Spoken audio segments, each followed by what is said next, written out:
कल माइक नहीं था ना।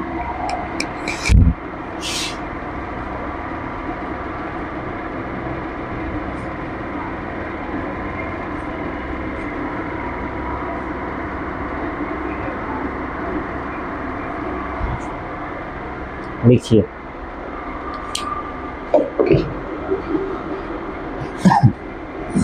क्या कर रही है तुम बाहर?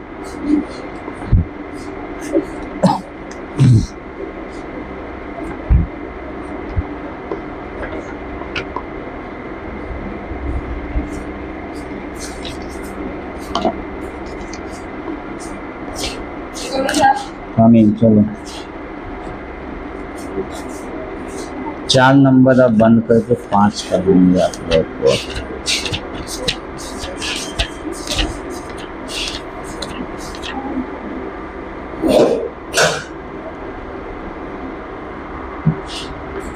आज पेपर 4 वो नहीं है, जितना था बता दिए।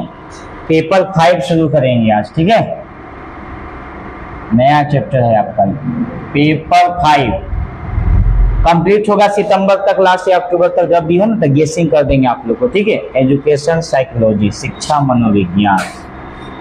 हाँ चलिए आइए, शिक्षा मनोविज्ञान।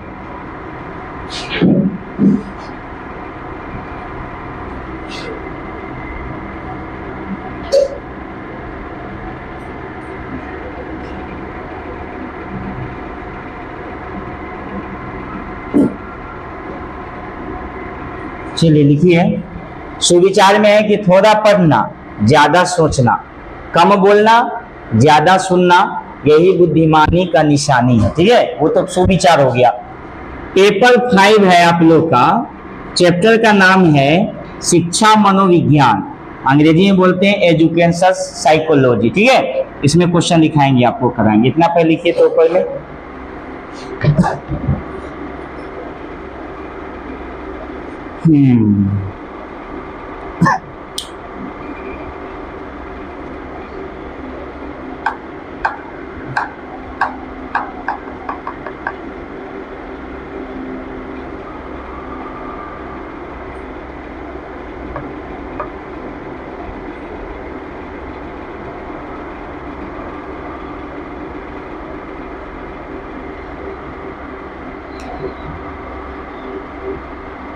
पहला प्रश्न ही लिखिएगा, शिक्षा मनोविज्ञान क्या है। पहला क्वेश्चन ही है जी, शिक्षा मनोविज्ञान। शिक्षा के बारे में पढ़ा चुके हैं, मनोविज्ञान के भी पढ़ाए थे कि मन जो विज्ञान, जो मन को जानने वाला जो विज्ञान होता है वही बनता है मनोविज्ञान। ये दोनों पढ़ा चुके हैं, शिक्षा क्या है, मनोविज्ञान क्या है। आज दोनों को जोड़ के बन गया शिक्षा मनोविज्ञान, ठीक है। परिभाषा लिखाएंगे इसको, लिखिए पहले लिखिए डैश।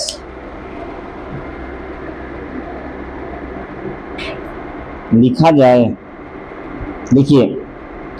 शिक्षा मनोविज्ञान विज्ञान की वह शाखा है, शिक्षा मनोविज्ञान विज्ञान की वह शाखा है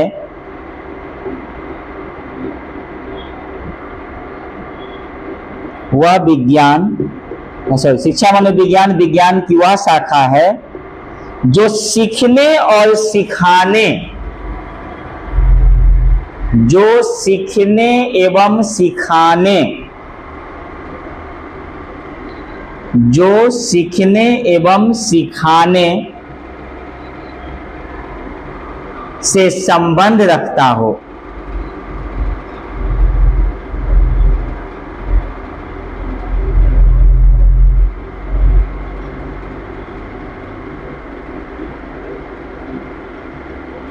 भैया सीखने और सिखाने, आप बच्चे को किस ढंग से सिखाइएगा ना, यही आपको काम आएगा। एजुकेशन साइकोलॉजी पढ़ना होता है, आपको भी सीखना पड़ेगा। देखिए कोई भी शिक्षक बनने से पहले ट्रेनिंग होता है, बच्चे को किस ढंग से सिखाना है। अगर मान लीजिए कोई बीए पास कर लिया, बीएड कर लेने से नहीं होता है, डिलीट करने से नहीं होता है, वहां पे ट्रेनिंग होता है कि आप बच्चों को जाइएगा, बहुत सारे प्रश्न आपको मन में आएंगे, सर बच्चे क्लास में हल्ला करेंगे तो कौन सा नियम अपनाएंगे, सर कोई बच्चा बहुत कमजोर है उसको हम कैसे पढ़ाएंगे, कोई बच्चा बदमाशी ज्यादा करता है उसको हम कैसे हैंडल करेंगे, बहुत प्रकार के आपके प्रश्न मन में आएंगे। तो तरह तरह के यह शिक्षक, विद्यार्थी और पाठ्यक्रम, ये तीनों को सही तरह से व्याख्यान करता है ना, वही कहलाता है एजुकेशन साइकोलॉजी। इसी में लिखिए, इस विज्ञान में अध्यापक, इसी में लिखिएगा, इस विज्ञान में अध्यापक कॉमा विद्यार्थी, इस विज्ञान में अध्यापक कॉमा विद्यार्थी और शिक्षण अधिगम और शिक्षण अधिगम और शिक्षण अधिगम और शिक्षण अधिगम परिस्थितियों का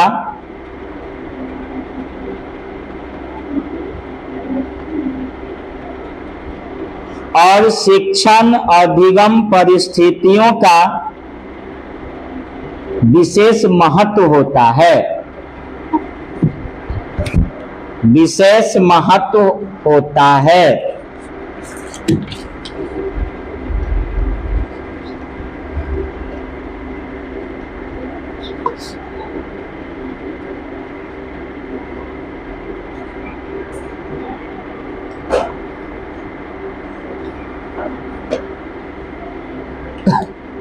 हो गया। और पहला आप चेंज कर लीजिए। अब शिक्षक इसको क्या क्यों पढ़े भाई, क्या फायदा होगा शिक्षक को पढ़ने से मनोविज्ञान, तो लिखेंगे शिक्षा मनोविज्ञान का शिक्षक के लिए ना, हाँ इसी में नीचे में आइए, शिक्षक के लिए महत्व।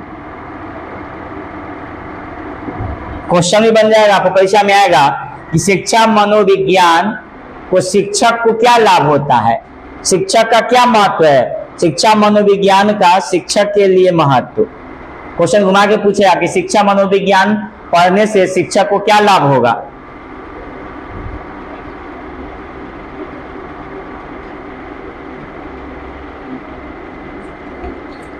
नंबर 1 में पॉइंट लिखाते जाता हूं, ठीक है, इसके बाद समझाते जाऊंगा क्योंकि लिखने में आपको समय लंबा लग जाएगा। नहीं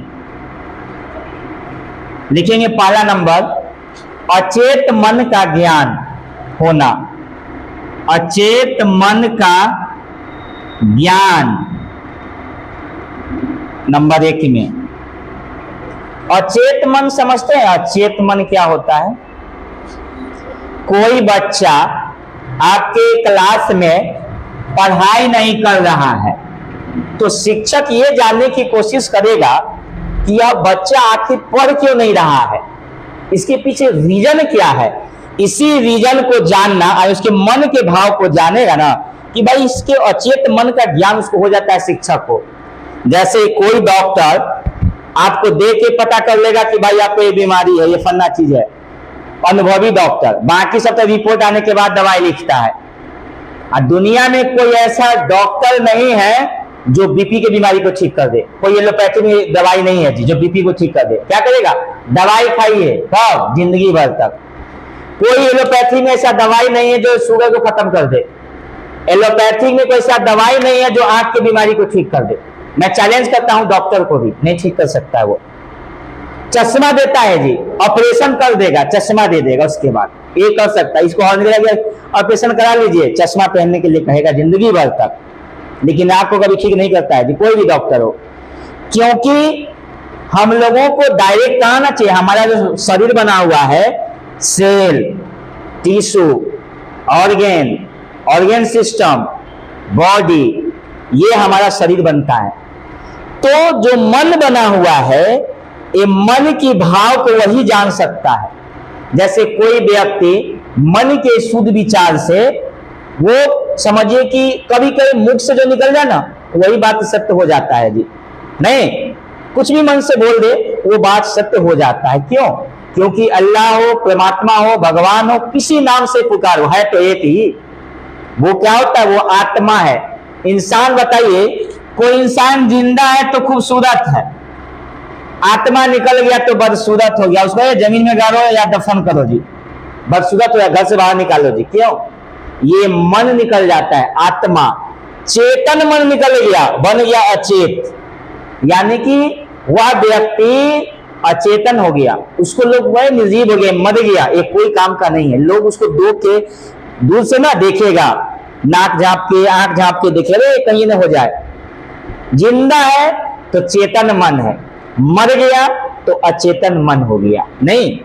तो उसी प्रकार शिक्षक जो होते हैं बच्चों के मन के भाव को जान जाते हैं। कैसे? साइकोलॉजी से जी। जैसे कोई बच्चा को ना सांप से डर लगता है ना, रात में कोई रस्सी को ऐसे घुमा के छोड़ दीजिए ना तो लगेगा रे सांप ही है, उसको डर लग गया, उसको मन में डर बैठ जाता है।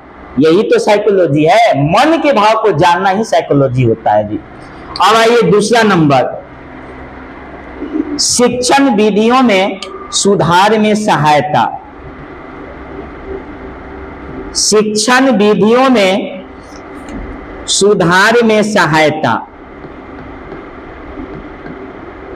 शिक्षण विधियों में सुधार में सहायता। देखिए जी, पहले के लोग ना बच्चा को खेल खेल में सिखाता था जी। अब आ गया मोबाइल के जमाना, जितने पास मोबाइल कहता है जी, एक दुखी मन से कहता है कि आदमी कब सूते जे हमको आराम मिले, ये कहता है। ये बेचारा दिन भर रात भर पिराते रहता है ना, तो कहता है कि भाई अब सो जाओ, हमको आराम मिलेगा। जब कोई व्यक्ति सोता है ना तभी मोबाइल पर आराम मिलता है जी। क्या सही बात है ना? नहीं तो मोबाइल के बिना अभी 3 घंटा खाली लाइन काट देती, क्या बोलते हैं, नेट खत्म कर दे 3 घंटा, जैसे लगे कि मेरा सांस अटक गया, अब जी नहीं पाएंगे, अब बाप रे बाप मरने वाले हैं। ऐसे लोग कर जाते हैं। क्यों? इसके लोग आदी हो गए हैं। तो बच्चों को भी आप खेल खेल में सिखाइए। नया नया विधि आ गया, प्रोजेक्टर था, अब एलईडी टीवी लगा दिया लोग बच्चा को, नहीं, नया नया टीएलएम देखते हैं। तो बच्चा को सिखाने के लिए हमको यही शिक्षा मनोविज्ञान की जरूरत पड़ेगा। ठीक है?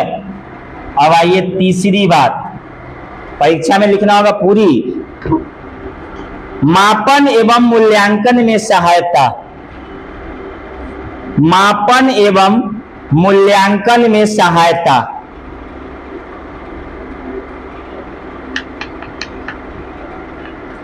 जैसे बच्चा का एग्जाम लिए जी, रिजल्ट आया तो मूल्यांकन कीजिएगा ना।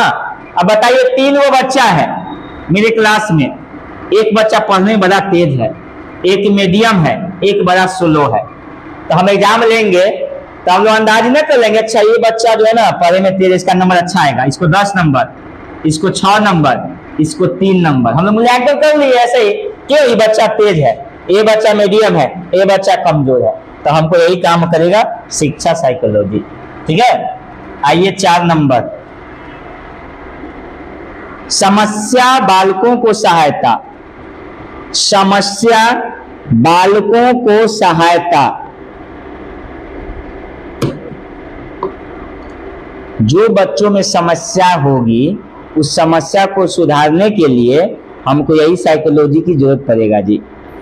आगे आइए, अनुशासन में सुधार।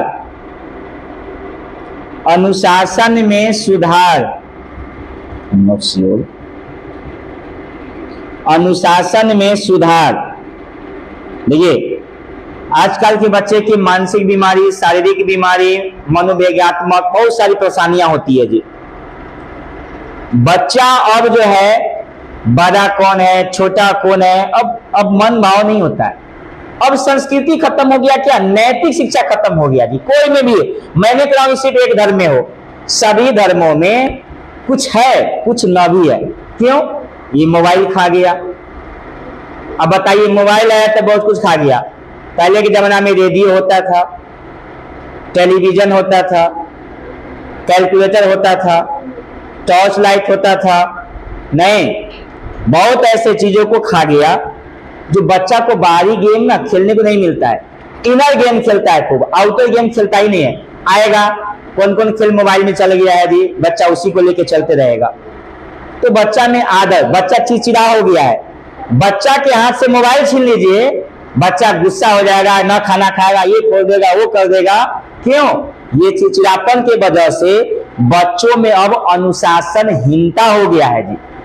अनुशासनहीनता को कम करने के लिए हम एजुकेशन साइकोलॉजी का सहारा ले सकते हैं। ठीक है, अगला ये सीखने में सहायक,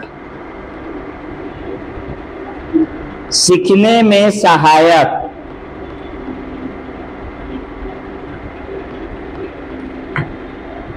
और लास्ट पॉइंट लिखिए, अध्यापक और छात्रों में, अध्यापक और छात्रों में मधुर संबंध स्थापित करना।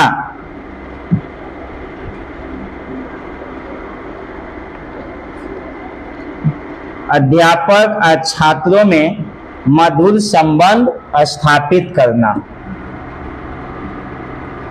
जब तक शिक्षक और विद्यार्थी के बीच में एक भाव नहीं आएगा तो पढ़ने में मजा नहीं आ सकता है जी।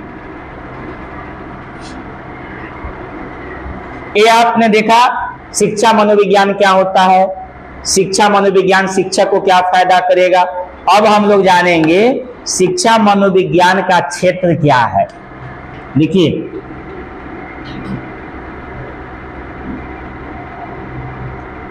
शिक्षा मनोविज्ञान का क्षेत्र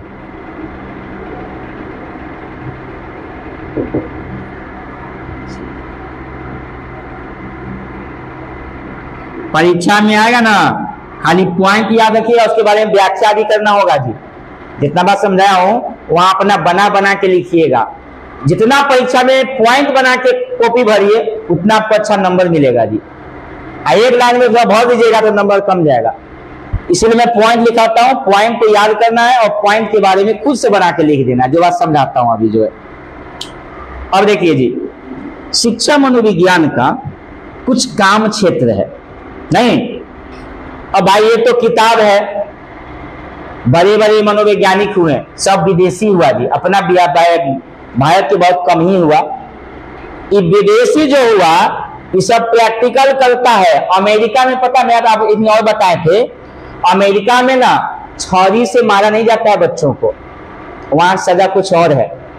जैसे मान लीजिए कि कोई बच्चा ना बदमाशी किया बहुत, तो देखा ये बच्चा बड़ा बोलता है, उसको एक कमरा में छोड़ दिया जाएगा, एकदम शांत, कोई नहीं रहेगा, और चुपचाप बैठने के लिए कह दिया जाता है वहां पर जो है। एक बच्चा लिखने में कमजोरी करता है, उसको कहा कि 4 पन्ना तुम लिखो।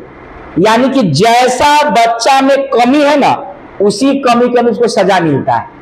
समझ लीजिए, कोई बच्चा सुनाता नहीं है तो अगर 4 पन्ना तुम सुना के लाओगे, ये तुमको होमवर्क है, वहां सजा कुछ और है। उसकी कमी को दूर करने के लिए सजा। जापान में जाइए आप, जापान में टेक्नोलॉजी सबसे ज्यादा, आपको पता होगा कि जापान दुनिया का ऐसा देश था जो अमेरिका ने नागासाकी हिरोशिमा पे 1945 में परमाणु बम गिरा दिया, वहां के देश को तबाह कर दिया। आज वही अमेरिका उससे टेक्नोलॉजी खरीदता, सामान खरीदता है अमेरिका। बताइए, वहां के बच्चा इतना टेक्नोलॉजी में आगे है, आईटी सेक्टर में। 14 साल के बच्चा हुआ, 10 साल के बच्चा हुआ, दिमाग का तेज। वहां 5 साल तक बच्चा कोई परीक्षा नहीं, कोई सजा नहीं, कोई पनिशमेंट नहीं। बच्चा कहता है कि दिमाग को फ्री करो, जितना सोचना है सोचो, जो करना है करो। और यहाँ के पढ़ाई उल्टा, कैसा? बच्चा के ऊपर इतना ठोपिए और बच्चा को सांस लेने भी नहीं देता है। क्या करता है पता है? 5 बजे उठना है, 6 बजे गाड़ी आ जाएगा, उसकी माँ उठेगी, घर पर आके खाना बनाएगी, बच्चे को लंच बॉक्स दे दी। बच्चा के बस्ता भारी, कै किलो? 5 किलो से कम वजन नहीं होगा जी। 10 गो 12 गो किताब, 10 गो कॉपी, बच्चा का बैग भारी, बच्चा को पीठ में दर्द हो गया। उसके बाद वो क्या करेगा? 2 बजे आएगा, खाना उना खाएगा। एक तो गर्मी, वहां भी पढ़ना है, भर घंटी क्लास होता है। 2:30-3 बजे आएगा, क्या करना रे? होमवर्क बनाना है। होमवर्क बनाते बनाते बच जाता है इसको 4। फिर कहेगा कोचिंग जाना है या ट्यूशन पढ़ना है जी। 2 घंटा 1.5 घंटा इसमें बीत गया। फिर ट्यूशन का होमवर्क रात में बच्चा याद करे तो कितना बज गया 8, फिर थके मारे सो जाता है। ये बच्चा कहाँ इसको फ्री टाइम मिला, ये बच्चा सोचा कहाँ, वही किताब के रटो वही लिखो, जिंदगी में कभी काम नहीं आता है वह। तो अब ऐसा कि बच्चों को फ्री देना चाहिए था, जो जापान में है अमेरिका में है, बच्चा के उम्र के अनुसार देना चाहिए होमवर्क। यहाँ तो सीरीज में खूब दे होमवर्क, पढ़ाते पढ़ाते बच्चा याद नहीं होता, वहां पे छड़ी खाता है। सब सीबीएसई का ही हाल है, आधा बच्चा तो मोबाइल देखे बिजी हो जाता है। और सीबीएसई में कहता है कि पनिशमेंट दीजिए, खड़ा करवाइए, याद करवाइए, खूब पढ़ो। बच्चा का ब्रेन डेवलप हो नहीं पाता, क्यों? क्योंकि वही चीज को रटता है, किताब से देख लिया, छाप लिया, याद करो। नया बात क्या सीखा? कुछ नहीं। एगो मैथ बनाया बस, और कुछ नया बात सीखा ही नहीं। तो शिक्षा पद्धति को बदलना पड़ेगा। सीबीएसई क्यों नहीं बदलता है? क्योंकि उसको पैसा कमाना है जी। अब पैसा नहीं कमाएगा सही से तो फिर जिंदगी चलेगा नहीं। बहुत कुछ सुधार करनी है। तो आइए नंबर 1 में आइए, तो पॉइंट बना के लिखते जाइए। आइए नंबर 1, विकास की अवस्थाओं का अध्ययन। विकास के अवस्थाओं का अध्ययन।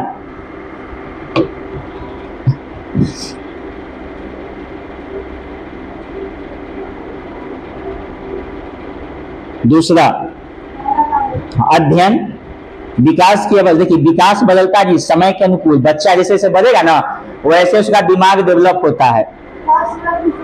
विकास की अवस्थाओं का अध्ययन,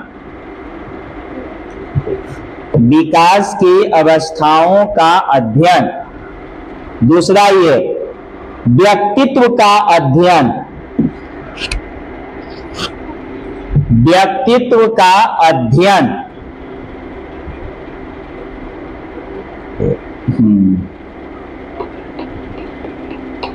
जैसे व्यक्तित्व का मतलब होता है पर्सनालिटी। तीसरा में आइए मापन और मूल्यांकन।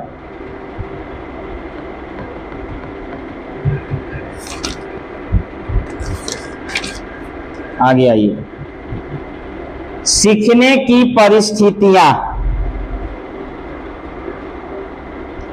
सीखने की परिस्थितियां, सीखने की परिस्थितियां। आगे आइए अध्यापक का मूल्यांकन।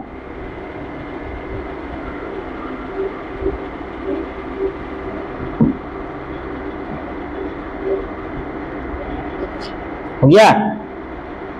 व्यवहार का अध्ययन। व्यवहार मतलब बालक का स्वभाव कैसा है, उसकी कैसी विशेषताएं हैं।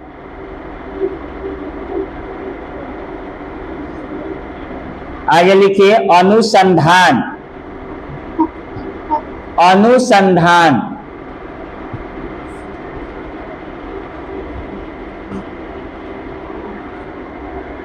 अनुसंधान।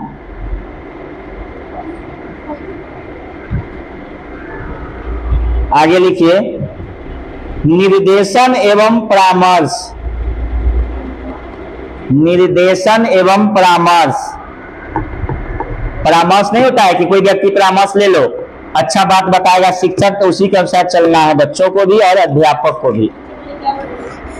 निर्देशन एवं परामर्श, निर्देशन एवं परामर्श। कहने का मतलब क्या हुआ? देखिए जी हर विद्यालय में ना एगो प्रिंसिपल होता है और एगो डायरेक्टर होता है। तो डायरेक्टर जैसे कहेगा उसे प्रिंसिपल को करना है, और जैसे प्रिंसिपल कहेगा उसे अध्यापक को करना है, और जैसे अध्यापक कहेगा उसे बच्चा को करना है। नहीं तो ये देखिए कि शिक्षा का मनोविज्ञान का इतना क्षेत्र में है।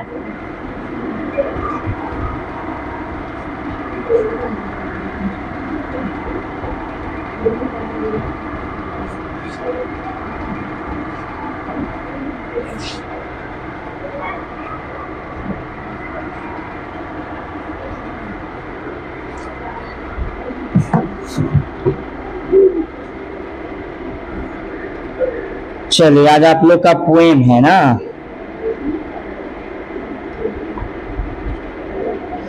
पेड़ बिना कैसे जीवन, पेड़ लगाओ जीवन बचाओ। आज पेड़ पे पोएम है, वो एक्शन पोएम लिखाएंगे, ठीक है। पेड़ बिना कैसा जीवन, लिखिए ऊपर, पेड़ बिना कैसा जीवन।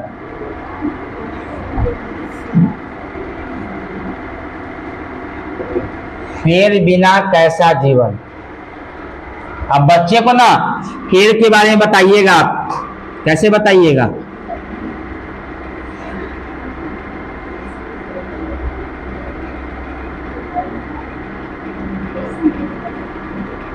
पेड़ के बारे में बच्चे को पेड़ का फोटो बनाना होगा आपको।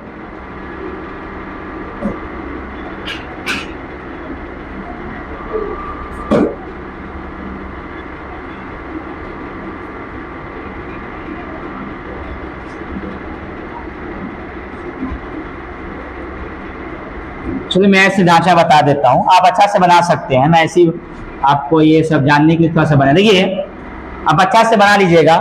बच्चा को पेड़ के बारे में बताइएगा कि बच्चों पेड़ से क्या फायदा है। पेड़ अगर नहीं रहेगा तो हमारा जीवन बेकार हो जाएगा, हम सांस नहीं ले पाएंगे, हमारे पशु पक्षी जिंदा नहीं रहेगा। पेड़ से बच्चों ऑक्सीजन मिलता है, पेड़ से हमें जो है यानी कि भोजन मिलता है। पेड़ के बिना जीवन सूना है। आप पेड़ बना के बच्चों के बात बताइए, क्या है बच्चों? ये जड़ है, ये क्या है? तना है, ये क्या है? पत्ता है। तो बच्चों भोजन कौन बनाता है? तो पत्ता बनाता है। कहां से? सूरज से क्या लेता है? या प्रकाश लेता है। और वायुमंडल से क्या लेता है? CO2 लेता है। और जमीन से क्या लेता है? पानी लेता है। तो बच्चों को सिखाइएगा तब ना बच्चा जानेगा। ये मिल के बच्चों ये भोजन बनाता है, ऐसा पहुंचाता है। देखो इसमें ना छोटे छोटे सीरा होते हैं। ये देखो पत्ता तोड़ के बच्चे को बताइएगा उसको कि देखो बाबू ये पत्ता देख रहे हो ना, ये क्या है? स्टोमेटा, सनंद है। ये क्या है? सीरा है। बच्चा जानेगा हल्का फुल्का होता है, हिंदी में नहीं जानेगा, हिंदी में जानेगा। यही देखो भोजन बनाता है, ये डंठल है। तो बच्चा भी समझेगा कि अच्छा ये पेड़ पौधा के बारे में जानकारी होता है। तो लिखिए कविता, 4-4 लाइन का है जी। देखिए फर्स्ट लाइन, देखो कैसे झूमते हैं पेड़। नंबर 1 में देखो कैसे झूमते हैं पेड़, देखो कैसे झूमते हैं पेड़, देखो कैसे झूमते हैं पेड़। हो गया? नीचे लाइन में ये देखो कैसे गाते हैं पेड़, देखो कैसे गाते हैं पेड़।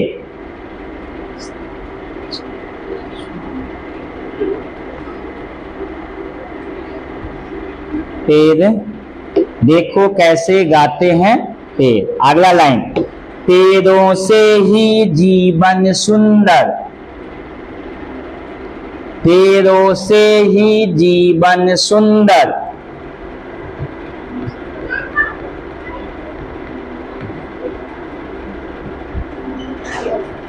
हो गया? आगे, तुम कभी कटना ना पेड़, तुम कभी कटना ना पेड़। ये 4 लाइन हो गया, एक पंक्ति।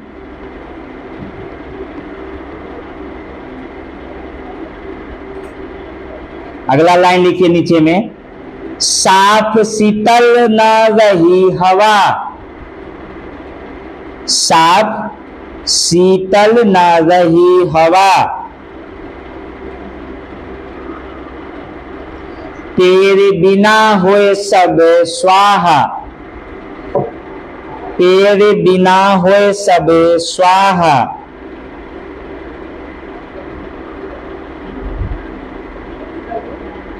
तेरे बिना होए सब स्वाहा। स्वाहा का मतलब खत्म। आगे लिखिए अगला लाइन, पत्तियों की सरसराहट में,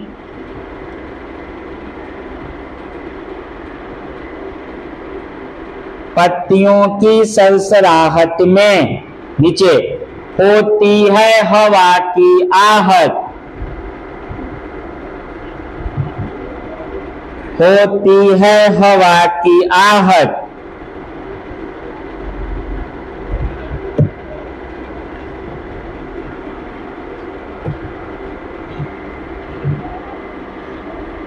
हो गया, नीचे में आइए। हवा की आहट ही तो, हवा की आहट ही तो, हवा की आहट ही तो जिंदगी को देती ताकत, जिंदगी को देती ताकत।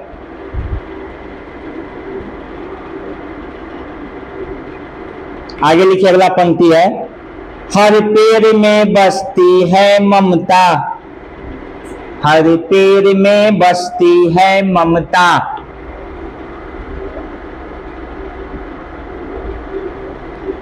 ममता में ही जीवन बसता, ममता में ही जीवन बसता।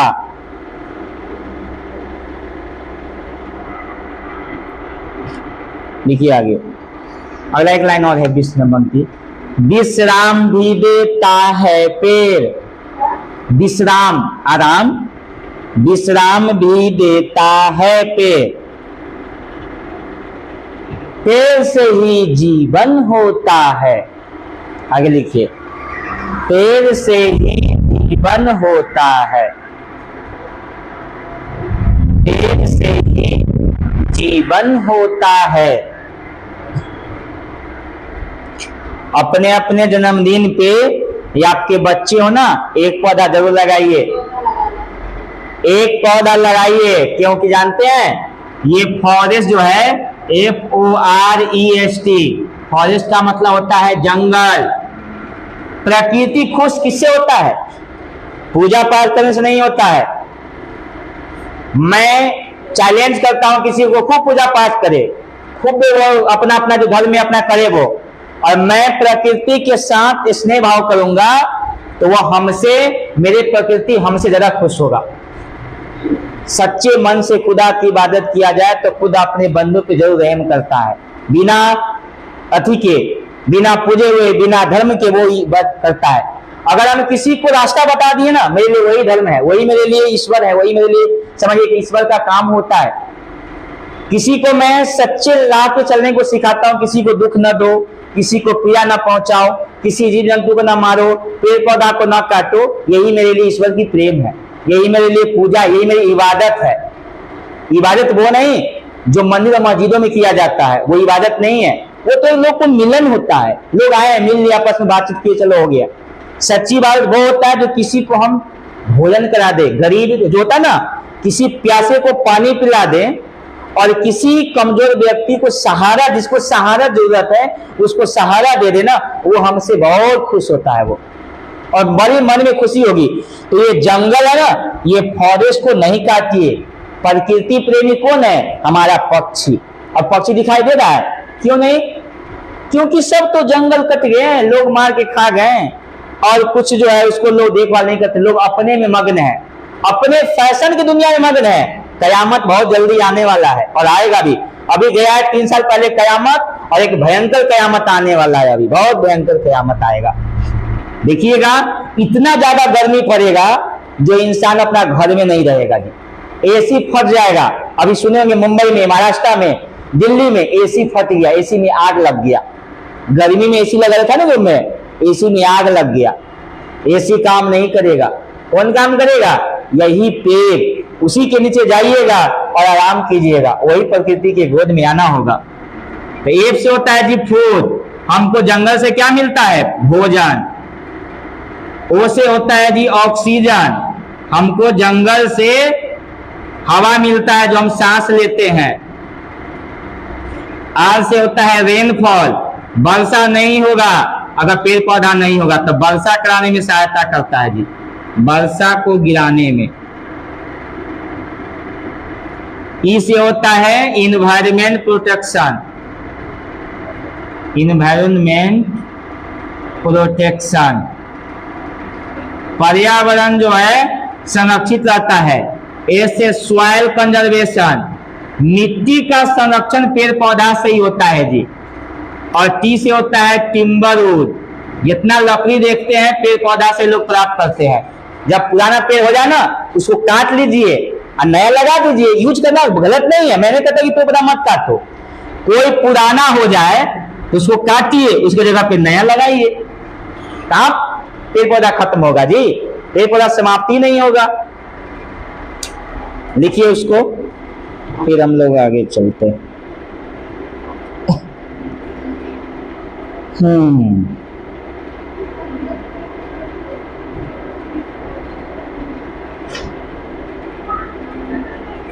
चलिए एक आज आप लोग को गेम सिखाता हूं। यहाँ तो करना था, ये आप घर पे करिएगा उसको, ठीक है? एक दो गेम आप लोग को आज बोला था मैंने, उधर लिखिए। नहीं कर रहा।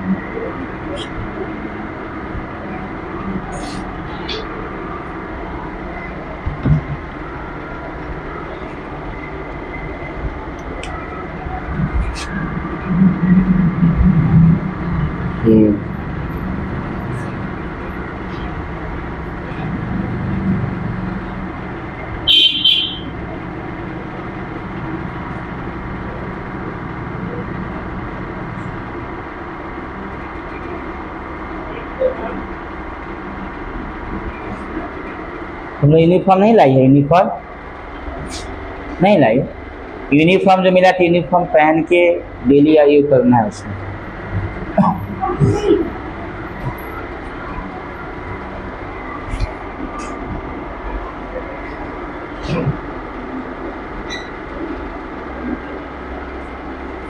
चलिए मैं एक गेम बताता हूं कैसे खेलना, ध्यान से देखिएगा। इस एरो को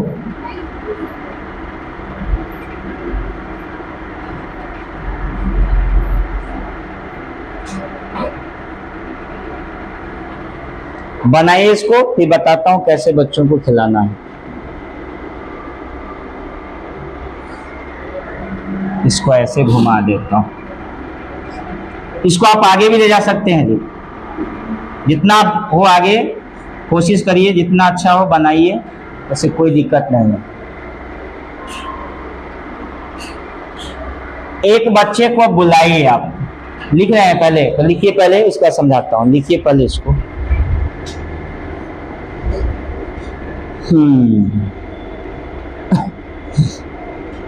इसको लिखिए पहले। एक दो और गेम आप जब गेम बताएं उसको कॉपी में नोट कीजिए और घर पे उसको ट्राई करना है, बच्चे को सिखाना है। कल एक बोतल लेके आइएगा और बोतल से आप लोग को कल एक्टिंग कराएंगे, उसमें जो है थोड़ा सा कैसे करना है।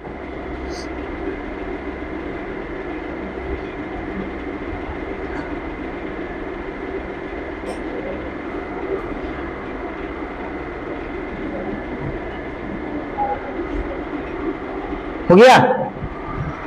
बच्चा को पहले देखिए, एक बच्चा को यहां से उठाइए, अतः जैसे एरो है ना वैसे कूदना है। जैसे मान लीजिए एरो ऐसे है ना तो वैसे आएगा, ऐसे कूदेगा। अब एरो ऐसे है, फिर आगे बाद में ऐसे जाएगा, फिर देखिए फिर ऐसे है तो ऐसे कूदेगा, फिर ऐसे जाना है। ऐसे घर को ना यहां से आएगा बच्चा ऐसे कूदेगा, इसी में आएगा ऐसे कूदना है, फिर ऐसे कूदना है, इधर में घूम के ऐसे घूमना है, ऐसे फिर ऐसे आगे घूमना है तो इधर से ऐसे घूमना है, फिर बच्चा को फिर ऐसे आना है इधर, फिर बच्चा को इधर से ऐसे करो, ऐसे कूदना है। जैसे ऐसा ऐसे तो ऐसे आना है, अगर ऐसे है तो ऐसे आना, अगला में कूदना है, आगे है तो ऐसे आना है। इससे बच्चे को क्या होगा, स्पीड में कराना है। जो गलती करेगा उसको आउट कर दीजिए। अगर वो गलती करे, अगर इस लाइन पे आ गया तो उसको आउट कर देना है और आउट करके उसको बाहर कर देना है, ठीक है? तो एक हो गया आपका, एक आउटर गेम हो गया, जो आप फील्ड में बच्चे को एक रेखा खींच के बच्चे को खिला सकते हैं उसमें जो नहीं।